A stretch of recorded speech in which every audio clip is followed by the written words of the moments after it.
Hi guys, my name is Shachi and I'm a US visa coach. On this channel, you'll find lots of useful videos on the US visa process. We have an entire playlist for fall 2025, so make sure to check it out. Over the last 4 years, I've worked with thousands of students, helping them in the US visa journey, many of them with a prior rejection. So in the description box below, you'll find links of how you can work one-to-one with me for your DS160 form, interview prep and mocks.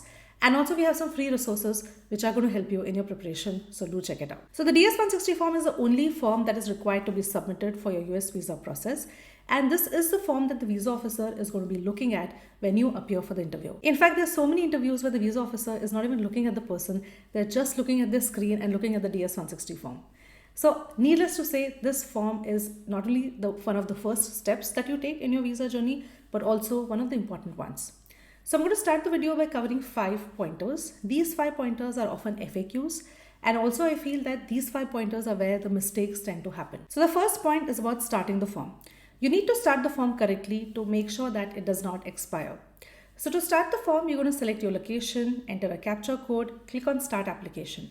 Once you do that, you'll go to the next page, which displays your application ID and asks you to select a security question and an answer to it. This is a really important part of the form and you need to save this information so that you are able to come back and log into the form. Without the application ID or knowing the security question, you will not be able to continue the form. Once you've done this, it's also important to move to the next page of the form and fill in at least some details. So immediately you will see the personal information page. So you can fill in some details like your name and save the form and also just move between the pages of the form once or twice. This will make sure that your form has been started properly, and once you're done this, you can save, exit, and then come back later and complete it. Many times we see that people do not start the form properly. They either don't fill any information or they don't save the application ID. In such cases, the form can expire, and if you use this DS160 number to book the appointment will not be valid anymore. So take a lot of care to start the form. It's not necessary to submit the form before booking the appointment, but it is necessary that the form remains active. So every 3 to 4 days, log into the form, toggle between the pages, make sure that you're updating some information so that your form remains active. And once you are ready and all the information is correct, then you can go ahead and submit it. The second pointer is about saving the form. Now, once you're done filling the form, it's really important to save it before you submit. Once the form is submitted, there is no way to get the information back. So saving the form is a very important step, and many times students forget. And we have many times students come to us for preparation, but they have forgotten to save the form. So once you're done filling, you will move to the review section. In the review section, you can check all the information, and here you can save the PDFs, save the pages of the form, and then go ahead and submit it. So there's going to be some time between filling the form and your actual interview, and during this time, you might have forgotten what information you have put in the form. So it's really important that you have the form handy with you, and it's also going to help you in your interview preparation. Speaking of review, we can help you in checking your DS160 form. Since it's such an important document, I think getting the form checked and vetted is really important, especially the crucial areas like the reason for refusal, anything you have written about your gap years or if you're not employed, and your work description in making sure that is aligning with your profile and the course in the US. So to get a thorough review and assessment of your form, do check the link in the description box below. This brings me to the third point, filling a new form. So let's say that you filled a form, submitted it, used it to book your appointment, but now you realize that there are mistakes in your form, or you realize that the form could be improved. Maybe your work description could have been better, or the refusal reason could have been better. Well, if your biometric is not done, you still have time. Before your biometric, you have all the flexibility to fill a new form.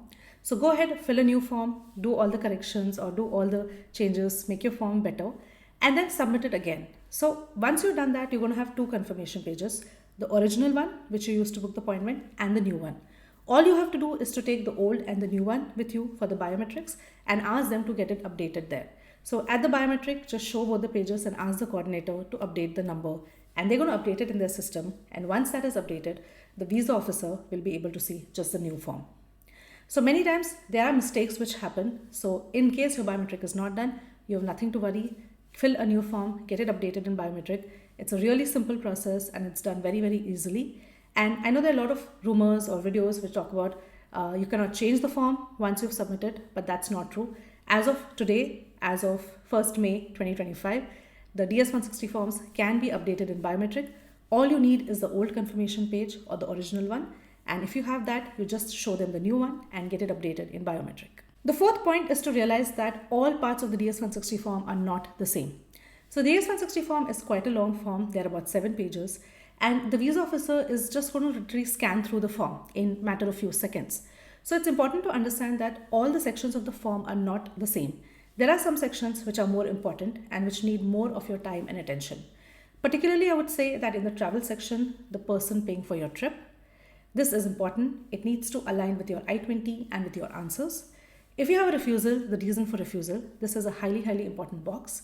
And many times I see students just writing one line that refused under 214B.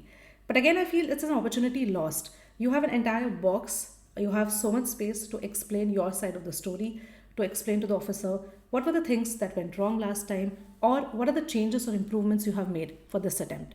And all of that needs to be in the box. In fact, we have a detailed video which is going to come up which will explain to you how to write the reason for refusal.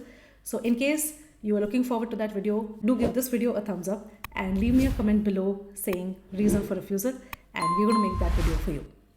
Moving on, the next important part of the form is your family section. So whether you have any relatives in the US, yes, no, that's also one of the sections that visa officer are going to look at. And moving further comes the most important part of the form, the work education section. This is where the visa officer is going to spend the most amount of time, because for a student visa, your education profile and your work profile are really important. So having proper explanation for the work description in such a way that it's genuine, but it aligns with your profile and with the course in the US is very important. In case you're not working, you're not employed, proper explanation as to why is important. And of course, your education history. Many times I see that students include a lot of I would say unnecessary extra details in the education history, which actually hampers their chance of getting a visa. So knowing what to include and having proper formatting for all of these things is very important. So when you fill a form, make sure that you're spending more time and attention on these sections, and do keep watching the video because like I said, I have a detailed step-by-step guide coming up which is going to explain more. And the fifth pointer is about biometrics. We get a lot of question about what to do, what not to do in biometrics, and what is this really about. So biometrics is an important part of your visa process. It's the first appointment that you have. And here is where your photo and your fingerprint is taken. And this is used to actually print the visa. So when it comes to biometric, you need 5 documents. DS160 confirmation is one of them. And in case you have filled a new form, you're going to take the new DS160 confirmation as well. Along with that, for a student, you need your I-20, your passport. If you have any old passports, take that as well. And your appointment confirmation page. Service fee is usually not asked in biometrics, but I would say that it would be good to pay and take the service fee also with you. Also, it's really important to keep in mind that once a biometric is done, you cannot change any information about the form. So any change in university, any change in information about your work or education profile cannot be done post the biometric. So if you have your biometric date already booked, make sure that you do a thorough review, thorough analysis of the form before the biometric itself. If you have any more questions, feel free to include it in the comment section below. You can also DM me on Instagram. My Instagram handle is @shachi.mall. And do join the WhatsApp community for fall 2025. This community that I'm seeing over the last few days has really helped a lot of people get visa slots. It helped in answering a lot of questions. So be part of this community. It's definitely going to help you in your visa preparation. And of course, for a detailed preparation with me, feel free to reach out. You can book a one-to-one session. We also have packages which covers end-to-end, right from reviewing or filling your DS160 form to preparing you for the interview and multiple mocks. This ensures that there are no errors in your form and you're properly covered. The link for all of this is right below in the description box. And once you're done watching all of it, do check out the rest of the toolkit and continue and fill your DS160 form with us. Signing off for now, we have a lot more useful content coming up in the US visa process, especially for fall 2025. So stay tuned. I'll see you in the next one. Bye.